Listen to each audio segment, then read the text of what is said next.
Hello friends, मैं हूं इरशाद और आप देख रहे हैं द लर्निंग जीनियस। आज का हमारा जो डिस्कशन टॉपिक है वो है इंग्लिश लैंग्वेज से related English alphabets, phonetics and IPA.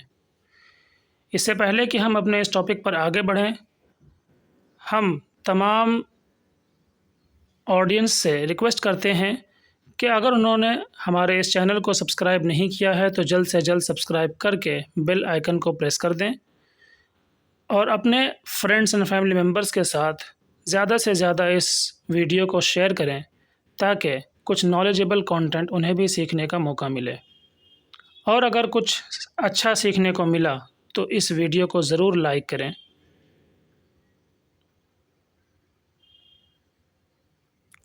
तो चलिए शुरू करते हैं। सबसे पहले हम देखेंगे, ये एक ब्रीफ इंट्रोडक्शन है। हमारे आने वाले जो भी डिस्कशन टॉपिक्स होंगे, हमने अपने इस टॉपिक को, आज के इस डिस्कशन को 3 सेक्शन में डिवाइड किया है। सबसे पहले हम बात करेंगे इंग्लिश अल्फ़ाबेट्स के बारे में, फिर हम बात करेंगे इंग्लिश फ़ोनेटिक्स के बारे में, और फिर हम बात करेंगे आईपीए यानी इंटरनेशनल फ़ोनेटिक अल्फ़ाबेट के बारे में। तो सबसे पहले हम ये बता दें, as an introduction, brief introduction हम देना चाहते हैं कि इंग्लिश अल्फ़ाबेट्स की अगर बात करें तो इंग्लिश लैंग्वेज में 2 एस्पेक्ट्स हैं हमारे सामने। सबसे पहला एस्पेक्ट है विजुअल एस्पेक्ट, जो हम स्पेलिंग या अल्फ़ाबेट की शक्ल में देखते हैं, और दूसरा एस्पेक्ट है प्रोनंसिएशन का, यानी जो हम स्पीच साउंड जो हमारे सामने आती है, जो हम सुनते हैं, जो हम प्रोनाउंस करते हैं, वो एक हमारा अगला एस्पेक्ट है। हम इसे शॉर्ट में रिटन और ओरल में भी डिवाइड कर सकते हैं। तो अगर हम इस पर थोड़ा और डीप अंडरस्टैंडिंग करें तो हमें समझ में आएगा कि कोई भी language listening, speaking, reading and writing, in 4 aspects पर बेस्ड होती है। किसी भी लैंग्वेज में ये चारों चीज़ें ज़रूरी हैं। बगैर इन चारों चीज़ों के उस लैंग्वेज को हम नहीं समझ सकते। तो हमारा जो सबसे पहले जो 2 चीज़ें हैं, लिसनिंग एंड स्पीकिंग, वो ओरल के टाइप्स से रिलेटेड हैं, लिसनिंग, स्पीकिंग। और हमने रीडिंग को भी इसमें इंक्लूड किया है। वो इसलिए क्योंकि जब कोई भी कंटेंट एक रीडर रीड करता है तो रीडिंग करते टाइम वो ऑटोमेटिकली उसका जो कंटेंट है वो एक स्पीकिंग की तरफ ज़्यादा मुड़ जाता है, स्पीकिंग में उसका शुमार किया जा सकता है। और जो दूसरा जो हमारा टाइप है वो है रिटन टाइप। रिटन के अंदर हम रखते हैं रीडिंग एंड राइटिंग को। So reading and writing, they are including the visual aspect of English language, which is alphabets, and oral जो type है, that includes the pronunciation aspect or oral aspect of English language. अगर हम English language की बात करें, it is not just about English language but it includes all the languages. If you want to become the expert of the language, you must have the mastery. You must learn how to communicate properly and effectively in all 4 aspects: listening, speaking, reading and writing. So this is the importance of learning alphabet as well as pronunciation. And the next discussion is about IPA. IPA जो है ये international phonetic alphabet का ही एक acronym है, short term है। हम English language के pronunciation की जब बात करते हैं तो हमें आईपीए के बारे में भी जानना ज़रूरी है।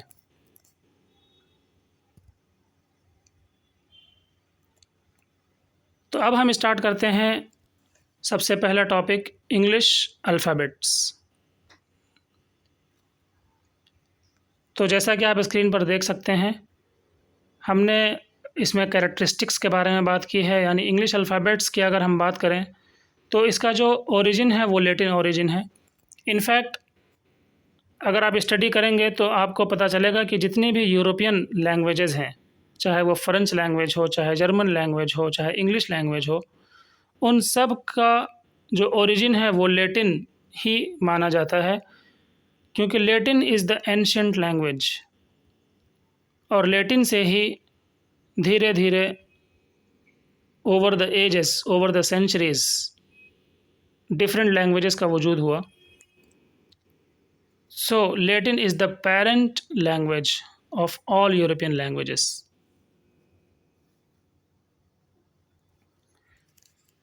जो नेक्स्ट हमारा पॉइंट है वो है ये समझना कि इंग्लिश जो लैंग्वेज है ये एज ए सडन इतनी डेवलप्ड नहीं हो गई है। इसके डेवलपमेंट के लिए बहुत सारे लोगों ने काम किया, एक सेंचुरीज़ की मेहनत है इसमें, और तब जा कर के हम आज के इस दौर में ये बात हम गर्व से कह सकते हैं कि English is the global language. English has been recognized as a global language because of these reasons. So आज हम देखते हैं कि इंग्लिश लैंग्वेज में 26 लेटर्स हैं, बट हमेशा से ऐसा नहीं था। इनफैक्ट मिडिल एजेस में, जो कि 8th सेंचुरी से लेकर के around 14th to 15th century तक का जो एक रफ पीरियड है, इस पीरियड के दौरान W लेटर का एडिशन हुआ इंग्लिश लैंग्वेज में। उसी तरह रेनेसा पीरियड के अंदर, जो कि 15th सेंचुरी से लेकर के 17th और 18th सेंचुरी तक एक रफली हम इसको ड्रॉ कर सकते हैं। सो इस पीरियड में लेटर्स J एंड U का एडिशन हुआ।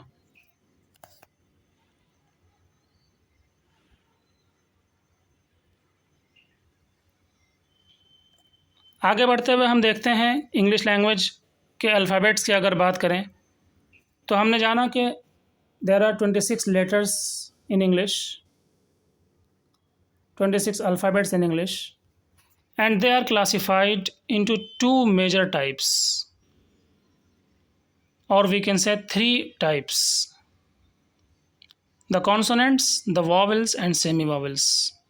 जैसा कि आप देख सकते हैं कि वॉवेल्स हमने शुरू से पढ़ा है कि इंग्लिश अल्फ़ाबेट्स में 5 वॉवेल्स होते हैं, A, E, I, O, U। तो यहाँ पर अभी हमने वही 5 वॉवेल्स मेंशन किए हैं, लेकिन इनके अलावा 2 अल्फ़ाबेट्स ऐसे हैं जिनका साउंड और जिनका यूज़ कॉन्सोनेंट में भी आता है और वॉवेल्स में भी आता है। For that reason it is called semi vowels. So हम इन्हें सेमी वॉवेल्स भी कह सकते हैं और सेमी कॉन्सोनेंट भी कह सकते हैं। इन 7 अल्फ़ाबेट्स के अलावा, इन 7 लेटर्स के अलावा जितने बाकी अल्फ़ाबेट्स हैं, 19 लेटर्स, 19 जो बचे हुए हैं, उन्हें हम कॉन्सोनेंट में ऐड करते हैं।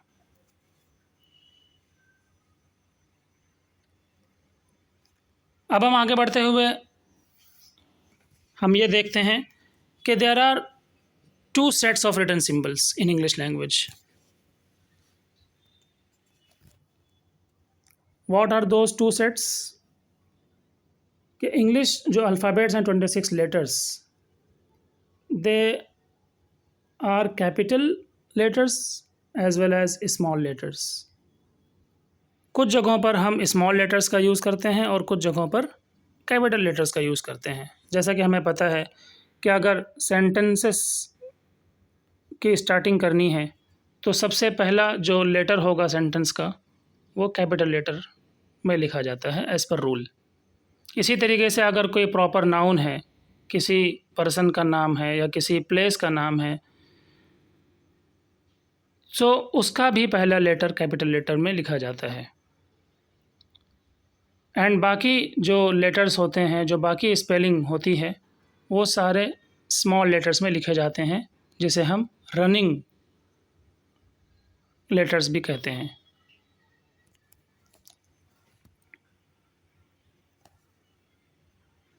नेक्स्ट है, हम ये बात करेंगे visual representation as well as phonetic representation of English alphabets. जैसा कि हम देखते हैं, विजुअल रिप्रेजेंटेशन का मतलब हुआ जो हम देखते हैं सामने। तो हम क्या देखते हैं सामने? हम अल्फ़ाबेट्स को देखते हैं, हम लेटर्स को देखते हैं। एंड विजुअल रिप्रेजेंटेशन जो हमारा होता है किसी भी लैंग्वेज का, वो राइटिंग एंड रीडिंग के थ्रू होता है। हम विजुअलाइज़ करते हैं अल्फ़ाबेट्स को, लेटर्स को, और ये विजुअलाइजेशन राइटिंग में और रीडिंग में किया जाता है। लेकिन सिर्फ विजुअल एस्पेक्ट ही एक ओनली एस्पेक्ट नहीं है किसी भी लैंग्वेज का। फोनेटिक रिप्रेजेंटेशन भी उसका होता है एक, जिसे हम ओरल एस्पेक्ट कह सकते हैं। सो फोनेटिक रिप्रेजेंटेशन की अगर बात करें तो वो लिसनिंग एंड स्पीकिंग से रिलेटेड है। यानी जो हम बोलते हैं, जो हम कम्युनिकेट करते हैं। So if I am speaking something, if I am uttering something, so I am speaking. And if I am speaking, so someone is there who will listen, like you all are listening. So हम अभी phonetic representation में हैं, listening and speaking कर रहे हैं। इसी तरीके से हम आगे बढ़ते हैं। साइलेंट लेटर्स, जब हम विजुअल रिप्रेजेंटेशन की बात करते हैं, जब हम स्पेलिंग की बात करते हैं कि किसी भी वर्ड को लिखने के लिए कुछ सेट ऑफ लेटर्स होते हैं, उस सेट ऑफ लेटर्स का एक कॉम्बिनेशन बन करके एक वर्ड बनता है। जैसे कि हम देख सकते हैं नाइफ, यहाँ पे 5 अल्फ़ाबेट्स का एक सेट है। इन 5 अल्फ़ाबेट्स को एक स्पेसिफ़िक तरतीब के साथ रखा गया है। तो हम देख रहे हैं कि एक वर्ड का वजूद हुआ, नाइफ़। सो इस कुछ जगहों पर हम ये देखते हैं स्पेलिंग्स में कि हम कुछ अल्फ़ाबेट्स को लिख तो देते हैं, लिखने में तो उसका यूज़ करते हैं, लेकिन जब हम उसको प्रोनाउंस करते हैं, उसका ओरल रिप्रेजेंटेशन जब करते हैं, तो हम उन लेटर्स को ओमिट कर देते हैं, उन लेटर्स को साइलेंट कर देते हैं, नहीं बोलते हैं। जैसे हम देख सकते हैं नाइफ़ में के का जो साउंड है वो हमने ओमिट कर दिया। सिमिलरली हमने अगले एग्ज़ाम्पल फ्रिज में डी का जो साउंड है वो हमने ओमिट कर दिया। इसी तरीके से ई के लिए हमारे पास कोई साउंड रिप्रेजेंटेशन इस प्रोनाउंसिएशन में नहीं है। सिमिलरली अगला एग्ज़ाम्पल डाउट, इसमें भी हमने बी का जो साउंड है वो ओमिट कर दिया। सिमिलरली कॉलम में हमारा जो लास्ट साउंड है वो है एम, और उसके बाद जो अल्फ़ाबेट है हमारा एन, हमने उसका साउंड ओमिट कर दिया।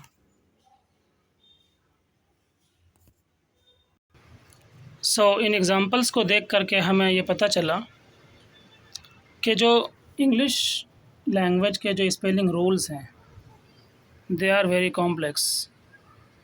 वी डू नॉट नो कि किसी वर्ड की क्या स्पेलिंग होगी, and whether there are certain rules or not, but we follow certain spellings as we received. So this is a kind of a complex system. ये complex system है, इसमें हमें ये नहीं पता, हम पता नहीं लगा सकते कि किसी वर्ड की क्या स्पेलिंग होगी। हाँ, हम ज़रूर, जैसे हम देखते हैं वर्ब्स में कि वर्ब की जो फर्स्ट फॉर्म है, सेकंड फॉर्म का कुछ रूल है। कुछ वर्ब्स के जो सेकंड फॉर्म्स हैं वो सेट हैं कि उसकी स्पेलिंग इसी तरह होगी, थर्ड फॉर्म की स्पेलिंग उसी तरह होगी। लेकिन जो नाउन्स होते हैं, अलग अलग नाउन्स होते हैं, उनकी स्पेलिंग का हम कोई रूल एंड रेगुलेशन नहीं कर सकते हैं। This is a complex system.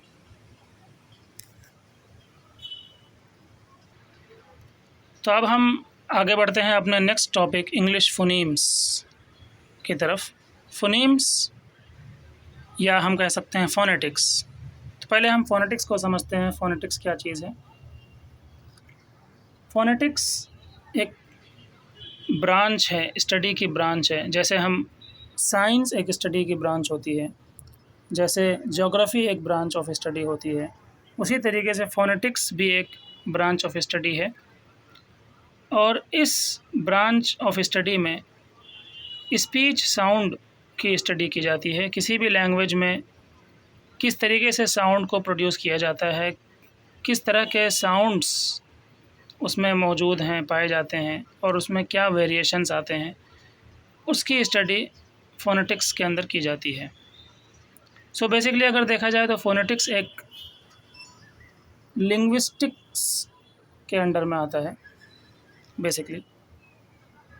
फिर फोनेटिक्स की को हम समझने के बाद जब हम उसके अगले सब टॉपिक पर आते हैं तो पता चलता है कि फोनीम क्या है। फोनीम है the smallest unit of sound in any language that can change the meaning of a word. किसी भी वर्ड की मीनिंग को चेंज करने के लिए जो सबसे छोटा सा साउंड होता है, आप इमेजिन कर सकते हैं सबसे छोटा साउंड है हमारे पास सबसे छोटा साउंड है। इससे छोटा साउंड कुछ नहीं हो सकता। तो सबसे छोटा sound, the unit of sound जो होता है किसी भी लैंग्वेज में, और वो ऐसा साउंड जो किसी भी वर्ड के मीनिंग को चेंज कर दे। मैं आपके सामने एक एग्जांपल देता हूँ। हम एक वर्ड जानते हैं वे, WAY, वे। वे मतलब होता है रास्ता या तरीका, एक मीनिंग उसकी तरीका भी होती है। लेकिन जब हम वे से पहले लेटर ए जोड़ देते हैं तो हम उसको प्रोनाउंस करते हैं अवे। हमने वे से पहले एक साउंड को ऐड किया जिसकी वजह से इस पूरे वर्ड का मीनिंग ही एकदम चेंज हो गया। अवे का मतलब होता है दूर और वे का मतलब होता है रास्ता। तो आप समझ सकते हैं कि जस्ट एक साउंड के एडिशन से मीनिंग में कैसे चेंजेस हुए। सो ये जो साउंड हमने ऐड किया है यही फोनीम कहलाएगा।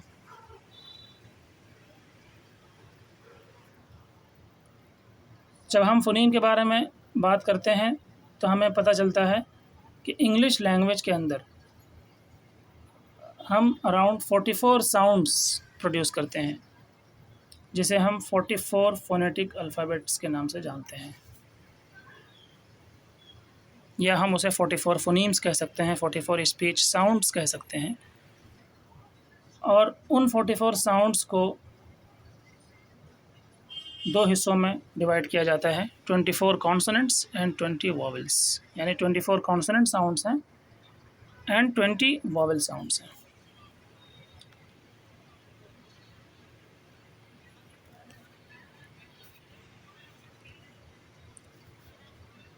फिर आगे बढ़ते हुए हम देखते हैं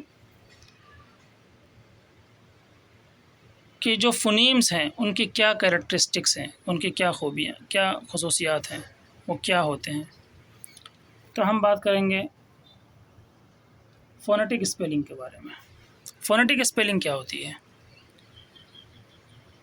एक होती है हमारी रियल स्पेलिंग, जिसे हम अल्फ़ाबेटिक स्पेलिंग कह सकते हैं, या हम जिसे सिर्फ़ और सिर्फ स्पेलिंग कह सकते हैं। स्पेलिंग है कि किसी भी वर्ड के लिए को लिखने के लिए हमें किन किन अल्फ़ाबेट्स को ऑर्गेनाइज़ करना है। वो हो गई हमारे विजुअल स्पेलिंग या हमारी रियल स्पेलिंग। लेकिन जैसे कि हमने बताया कि बहुत सारे साइलेंट लेटर्स होते हैं, तो silent letters spelling, real spelling में तो आते हैं लेकिन साउंड में नहीं आते हैं। उन साउंड्स को हम सुन नहीं सकते। उन अल्फ़ाबेट के बदले में जो साउंड हम प्रोड्यूस नहीं करते हैं, तो हमें सिंबल्स में कैसे लिखना है उसे हम कहते हैं phonetic spelling. We will only write what is heard. तो फ़ोनेटिक स्पेलिंग का रूल ये है कि जितना हम सुन सकते हैं, जितना सुना जाएगा, हम उतना ही लिखेंगे। साइलेंट लेटर्स को हम रिप्रेजेंट नहीं करते हैं, क्योंकि साइलेंट लेटर्स का कोई साउंड ही नहीं होता, और फ़ोनेटिक्स में हम साउंड्स से ही बहस करते हैं। हमारा जो मेन एक चीज़ होती है वो है साउंड फ़ोनेटिक्स में। फिर एक इम्पॉर्टेंट बात जो आगे बताते चलें वो ये है कि जैसा कि हमने पीछे बताया, इंग्लिश में 44 साउंड्स हैं, जिसमें 20 वॉवेल साउंड्स हैं एंड 24 कॉन्सोनेंट साउंड्स हैं। So as a rule of language, in fact it is a rule of any language, कि हम किसी भी मीनिंगफुल साउंड को अगर हमें प्रोड्यूस करना है, we will need at least 1 vowel sound. और without the help of vowel sounds we cannot produce any meaningful content or meaningful sound। हम सिर्फ कॉन्सोनेंट की मदद से, अगर हम ये सोचें कि हम वॉवेल का यूज़ नहीं करेंगे, सिर्फ कॉन्सोनेंट साउंड्स का ही यूज़ करेंगे, तो हम सिर्फ कॉन्सोनेंट साउंड्स का यूज़ करके कोई भी मीनिंगफुल कंटेंट या मीनिंगफुल साउंड प्रोड्यूस नहीं कर सकते हैं। We can not do that. एक छोटी सी एग्जांपल लेते हैं। हम अपनी डे टू डे लाइफ में जब हम व्हाट्सएप पर चैट करते हैं या कम्युनिकेट करते हैं आपस में, तो हम एक शॉर्ट एब्रीविएशन हम यूज़ करते हैं ओके की जगह पर ओनली द लेटर के। हमने लिख तो दिया लेटर के, लेकिन हम एक्चुअल में क्या उसको बोलते क्या हैं, उसको प्रोनाउंस कैसे करते हैं, के। तो आपने क तो बोला, क के बाद आपने एक ए साउंड को जोड़ दिया, so that is vowel sound.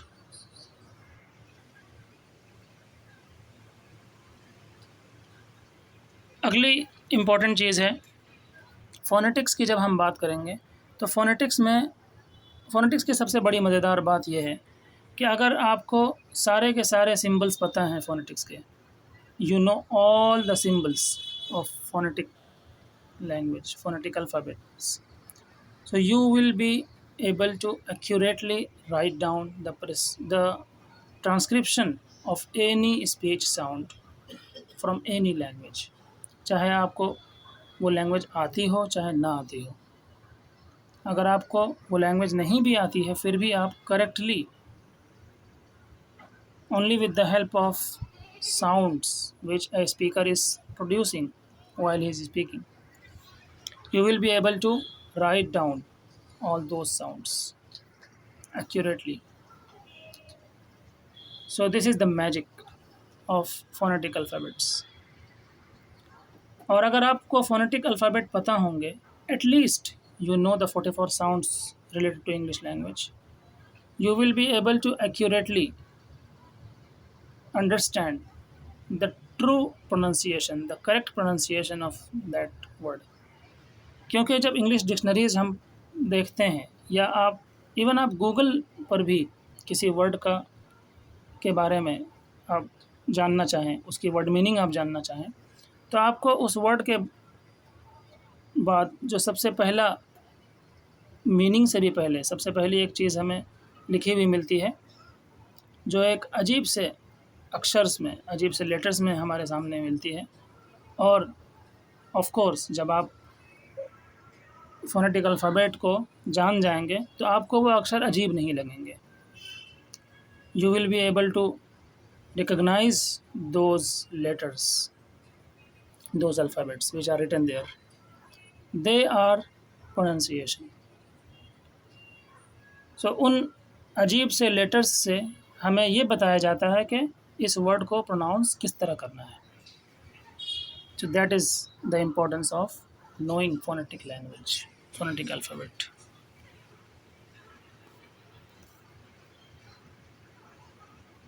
अब हम बात करते हैं रीजनल वेरिएशंस के बारे में।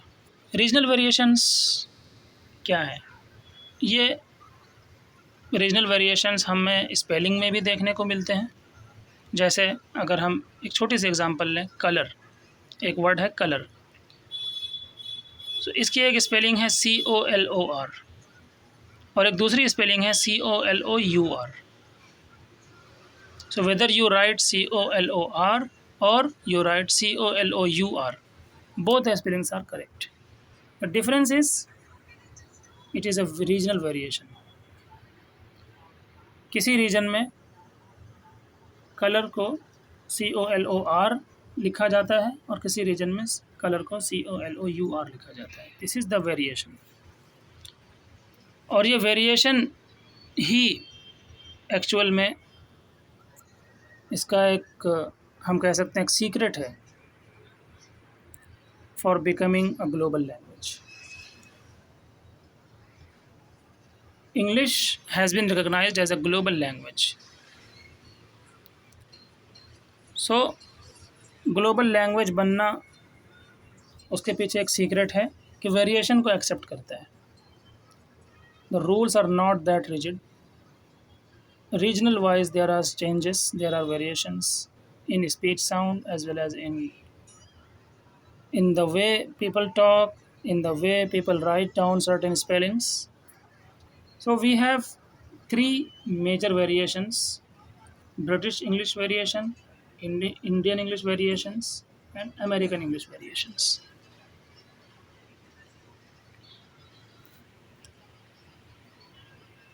And आई होप कि हम जितने भी हमारे इस वीडियो को देख रहे हैं, इंडियन इंग्लिश वेरिएशन का यहाँ पे ज़िक्र जब हमने किया, जब हमने मेंशन किया, तो आपको एक प्राउड फील हुआ होगा कि यस, कि एक ऐसी लैंग्वेज जो कि हमारी अपनी लैंग्वेज नहीं थी, हमने उसको इस तरीके से अडॉप्ट कर लिया, उसको अपनी ज़िंदगी का हिस्सा बना लिया कि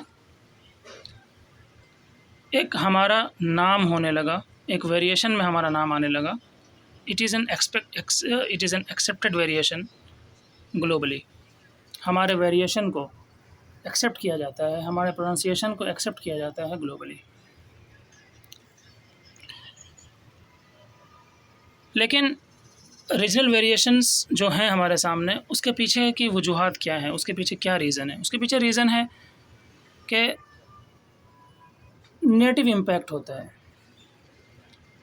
देयर आर सर्टन लैंग्वेजेस, हमारी एक अपनी नेटिव लैंग्वेज है हिंदी, किसी की उर्दू भी हो सकती है, किसी की अरबिक भी हो सकती है, किसी की चाइनीज़ भी हो सकती है।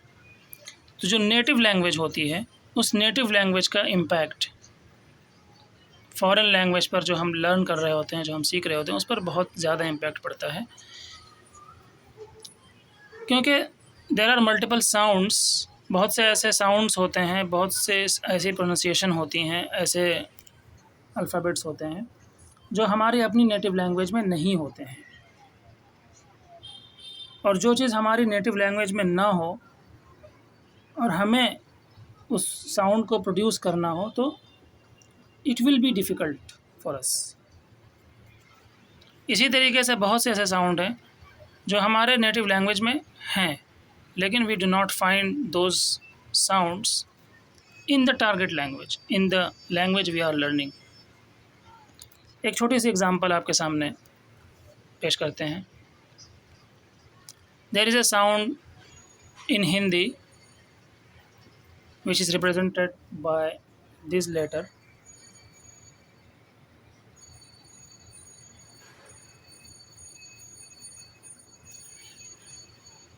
pha. We pronounce it as pha, but there is no similar sound for that in English language. We do not pronounce pha. We do not have any sound representing pha in English. So this is the difficulty.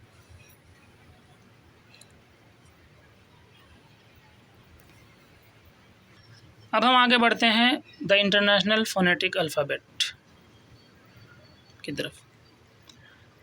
International phonetic alphabet, या हम इसे IPA short form में बोल सकते हैं, ये acronym है IPA। ये it is nothing but associated with the phonetics. ये एक अल्फ़ाबेटिक सिस्टम, एक स्टैंडर्डाइज किया गया है, एक स्टैंडर्ड सिस्टम बनाया गया है यूनिवर्सली। एंड इसमें ह्यूमन स्पीच के जितने भी साउंड हैं, चाहे वो किसी भी लैंग्वेज के हों, सारे स्पीच साउंड को कलेक्टिवली स्टैंडर्डाइज किया गया है। और किसी भी एक यूनिक, किसी भी साउंड्स के लिए जो साउंड हमें किसी तरह मिलता है, उसके लिए एक यूनिक सिंबल बनाए गए हैं। तो वी विल सी के अराउंड 107 सिंबल्स हैं एज ऑफ नाउ, जिसे स्टैंडर्डाइज किया गया है एज IPA। यानी अगर आप IPA की स्टडी करना चाहते हैं तो you will be learning those 107 symbols. And अभी थोड़ी देर पहले हमने बताया कि इंग्लिश लैंग्वेज में 44 साउंड्स हैं। 44 साउंड्स मीन्स 44 सिंबल्स। सो 107 में से 44 साउंड अकेले हमारे इंग्लिश लैंग्वेज से एसोसिएटेड है। So if you learn English phonemes, if you learn English sounds, तो आप अराउंड 40% IPA सिम्बल्स ऑलरेडी याद कर चुके होंगे, ऑलरेडी समझ चुके होंगे।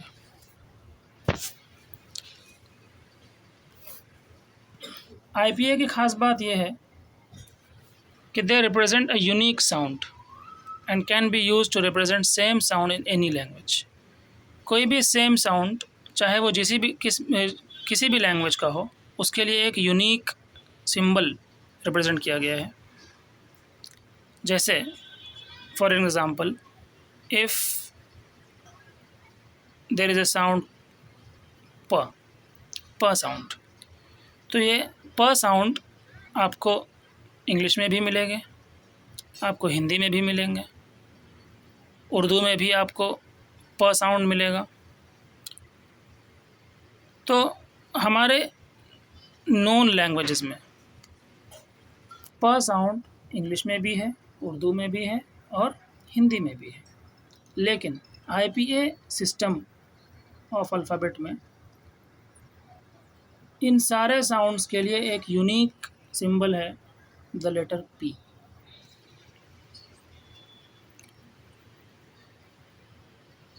तो अगर कोई लिंग्विस्ट आपकी हिंदी स्पीच को ट्रांसक्राइब कर रहा होगा, आप कोई हिंदी में स्पीच दे रहे हैं और उस स्पीच में आपने कहीं पर प साउंड को प्रोड्यूस किया है, तो उसको जो वो लिंग्विस्ट है या फोनेटिक्स का जो जानकार है, वो जो ट्रांसक्रिप्शन करेगा वो लेटर P से ही उसको ट्रांसक्राइब करेगा। So this is the unique symbol. और जैसा कि हमने पहले बताया कि अगर आपको सारे के सारे IPA सिंबल्स पता हैं, तो you can accurately right the transcription of any speech sound from any language. चाहे आप उस लैंग्वेज को जानते हों चाहे ना जानते हों, it is not necessary. You will be able to understand the transcription. You may not know the meaning, but you will still transcribe those sounds.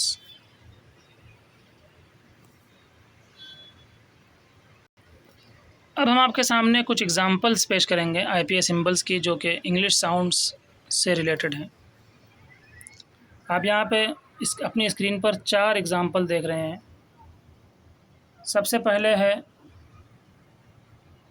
Letter P, और इससे पहले और इसके बाद स्लैश जो लिखा गया है, this is a way of writing the transcription.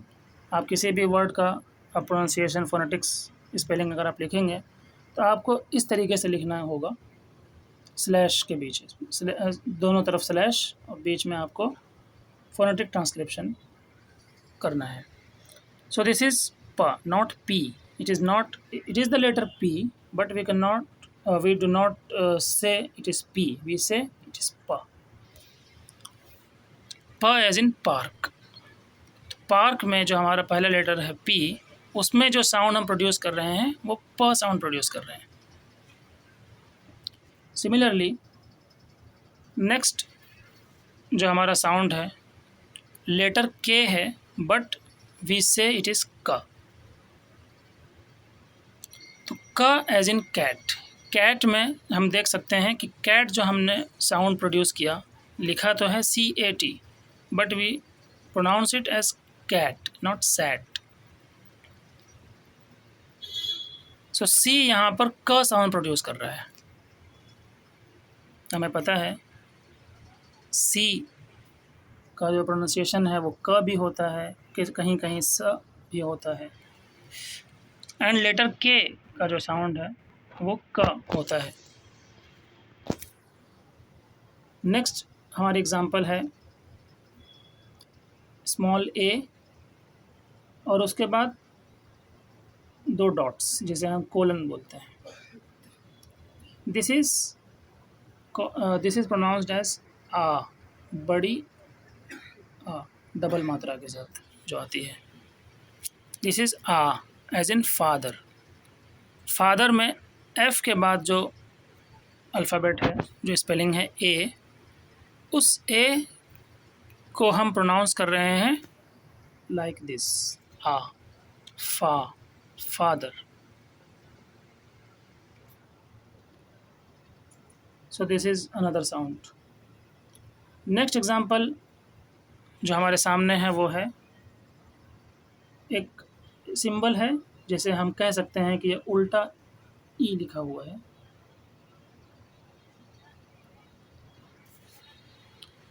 As in appear. तो ये उल्टा ई जो लिखा हुआ है, इस साउंड को हम प्रोड्यूस करते हैं लाइक पहला अक्षर जो हमारा वर्णमाला की जो पहला अक्षर है, इसे हम अ कहते हैं, अ से अनार. So this sound represented by this symbol as in appear. अब अपीयर में जो हमारा पहला लेटर है A,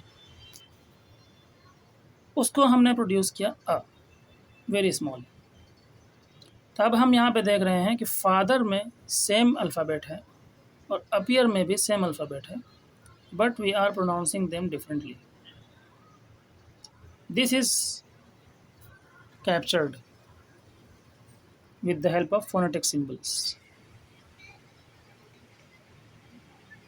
और जब आप इन phonetic symbols को जान लेंगे तो आप डिक्शनरी में जब इन वर्ड्स को सर्च करेंगे तो आपको पता चलेगा कि हमें प्रोनाउंस कैसे करना है.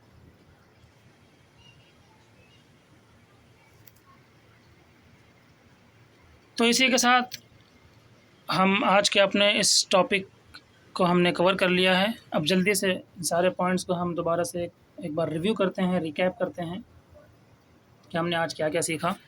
हमने आज सीखा है इंग्लिश अल्फ़ाबेट के बारे में. हमने ये सीखा कि 26 लेटर्स हैं, उनका क्लासिफिकेशन सीखा, कॉन्सोनेंट एंड वॉवेल्स. फिर हमने सीखा कि कैपिटल एंड स्मॉल लेटर्स भी होते हैं, और रीडिंग एंड राइटिंग में इन अल्फ़ाबेट्स का क्या अहम रोल है, स्पेलिंग किस तरीके से होती है, साइलेंट लेटर्स क्या होते हैं. फिर हमने सीखा फ़ोनेटिक्स के बारे में कि फ़ोनेटिक साउंड क्या होता है, एंड किसी भी इम्पोर्टेंट लैंग्वेज को सीखने के लिए फ़ोनेटिक्स को सीखना क्यों ज़रूरी होता है.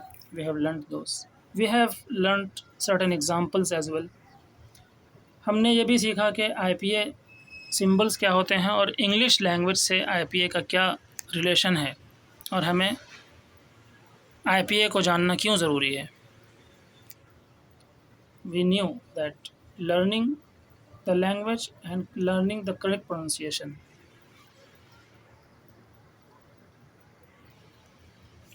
Is the reason behind this.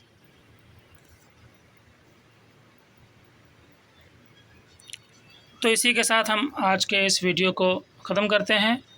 हम अपने तमाम व्यूवर्स को ये बताना चाहते हैं कि हम हमारा जो अगला टॉपिक होगा वो होगा लर्निंग इंग्लिश फोनीम्स 44 साउंड्स। हम उन 44 साउंड्स के बारे में बात करेंगे डिटेल में with the help of examples, and we will also let you know with the help of examples कि हमें कोई साउंड किस तरीके से प्रोड्यूस करना है in order to ensure that we are pronouncing these sounds accurately without any mistakes.